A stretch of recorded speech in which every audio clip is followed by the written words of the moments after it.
साल 1970 जुल्फ़िकार अली भुट्टो का विजन था कि पाकिस्तान अपनी डिफेंस और इंफ्रास्ट्रक्चर के लिए दूसरों पर डिपेंड न करे।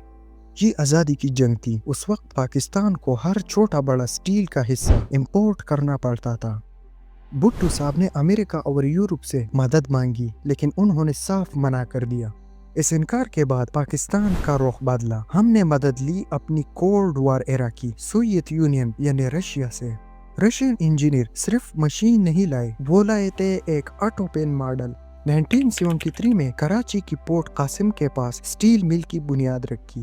पोर्ट कासिम का लोकेशन बहुत स्ट्रेटेजिक था, क्योंकि यहाँ से रॉ मटेरियल आयरन और कोल को सीधा समंदर के रास्ते फैक्ट्री तक जाना आसान था। ये सिर्फ एक फैक्ट्री नहीं थी, ये एक नया शहर था, स्टील टाउन, जो कि 19,000 एकड़ में फैला हुआ था। ये प्रोजेक्ट इतना बड़ा था कि इसमें 30,000 एम्प्लॉयज के लिए घर, 100 बेड्स का हॉस्पिटल, कॉलेजेस और यहाँ तक कि एक रशियन कल्चरल सेंटर भी बना।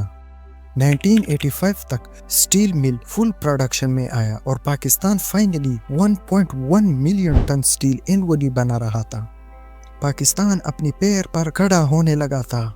जनरल परवेज मुशर्रफ और उस वक्त के चेयरमैन के दौर में इसने अपनी सारी पुरानी लोन्स वापस किए।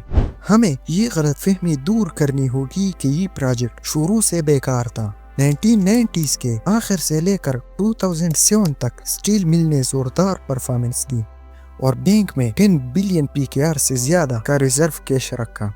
ये वक्त था जब यहाँ के वर्कर्स को डबल बोनस मिलती थी और उन्हें पाकिस्तान की सबसे ताकतवर इंडस्ट्रियल आर्मी समझा जाता था। लेकिन 2005 के बाद दुनिया का स्टील मार्केट बदलने लगा। चाइना और इंडिया ने सस्ता स्टील फ्लड कर दिया। इंटरनेशनल कंपटीशन बढ़ गई। स्टील मिल को अपनी मशीन्स अपग्रेड करने की जरूरत थी। इसकी कैपेसिटी 1.1 मिलियन टन थी, लेकिन दुनिया 5.10 मिलियन टन पर एल्यूमिनियम की मिल्स बना रही थी। स्टील मिल को अपनी एफिशिएंसी बढ़ानी थी, मगर मैनेजमेंट ने कुछ नहीं किया। इस नए इंटरनेशनल चैलेंज के लिए वो बिल्कुल तैयार नहीं थे। जब कंपनी की एफिशिएंसी कम हो रही थी, तभी आया सबसे बड़ा सियासी और अदालती तूफान। 2006 में शौकत अजीज की गवर्नमेंट ने इस एसेट्स को बेचने का फैसला किया। उन्होंने एक लोकल कंजर्टम को इसे सिर्फ 362 मिलियन में बेच दिया।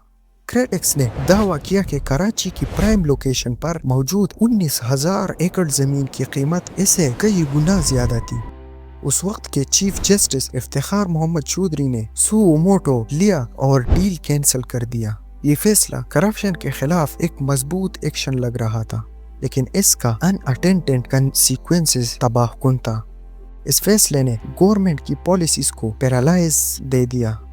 सरकार ने सोचा, जब हम इसे बेच भी नहीं सकते तो इसमें पैसा डाल कर क्या फायदा। इन्वेस्टमेंट अचानक रुक गई। जो अपग्रेडेशन की जरूरत थी वो नहीं हो पाया। सुप्रीम कोर्ट के फैसले ने फैक्ट्री को एक पावर वैक्यूम में धकेल दिया। ये वो खाली जगह थी जहां बिजनेस लॉजिक मर गए और पॉलिटिक्स घुस गई।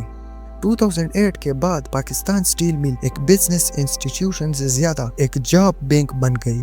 इंडस्ट्रीज में लोग मेरिट पर रिक्रूट होते थे, लेकिन पाकिस्तान स्टील मिल में हजारों वर्कर को पॉलिटिकल सिफारिश पर भर्ती किया गया। जहां ग्लोबल स्टील प्लांट में 1,000 टन स्टील बनाने के लिए 2-3 लोग काम करते थे, वहां PSM में ये रेशियो 20,000 प्लस एम्प्लॉय तक पहुंच गया। जरूरत से 5 गुना ज्यादा था। ज्यादातर एम्प्लॉय अनस्किल्ड थे, वो सिर्फ अटेंडेंस लगाते। इसकी वजह से जो असली स्किल्ड इंजीनियर थे वो फ्रस्ट्रेट होकर कंपनी छोड़ने लगे। कंपनी का रेवेन्यू कम हो रहा था, लेकिन सैलरीज का बिल आसमान छू रहा था। इस बिल को पे करने के लिए गवर्नमेंट हर साल बेल आउट पैकेज देती थी।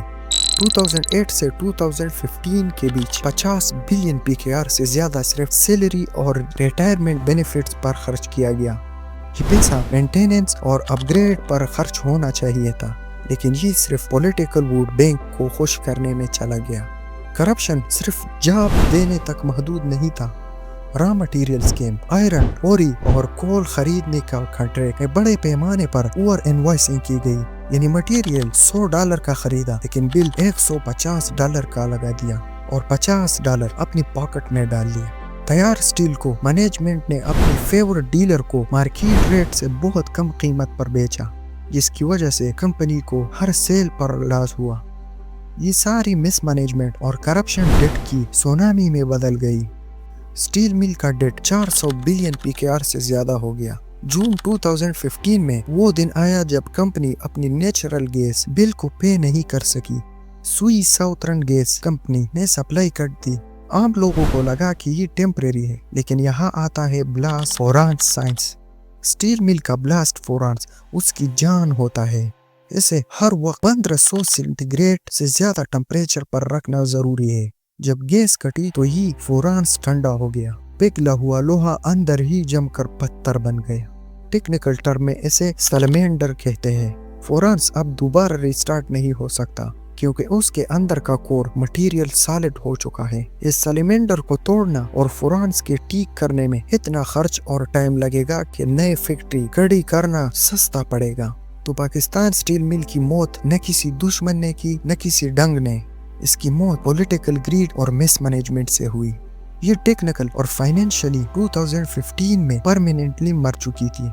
आज स्टील मिल की जमीन 19,000 एकड़ एक ग्रेवयार्ड है। ये जमीन गवर्नमेंट बेचने की कोशिश कर रहा है, लेकिन अब बहुत देर हो चुकी है। इस कहानी का सबसे बड़ा सबक ये है कि सरकारी डिपार्टमेंट को बिजनेस चलाने नहीं आना चाहिए, खास तौर पर जब उन्हें पॉलिटिकल नर्सरी दिया जाए। पाकिस्तान स्टील मिल का बंद होना सिर्फ 20,000 फैमिलीज के लिए मुसीबत नहीं थी, ये एक नेशनल ट्रेजेडी थी। ये सबक है कि अगर हम अपनी एसेट्स को प्रोटेक्ट नहीं करेंगे तो वो सिर्फ रस्ट और रियून बन कर रह जाएगा। वो लोहा जो देश का फ्यूचर बनने वाला था वो अब फैक्ट्री की दीवारों में जम चुका है। बाकी आपका क्या रहे कमेंट में ज़रूर बताएं। अगर वीडियो पसंद आई है तो लाइक और शेयर करें। बाय।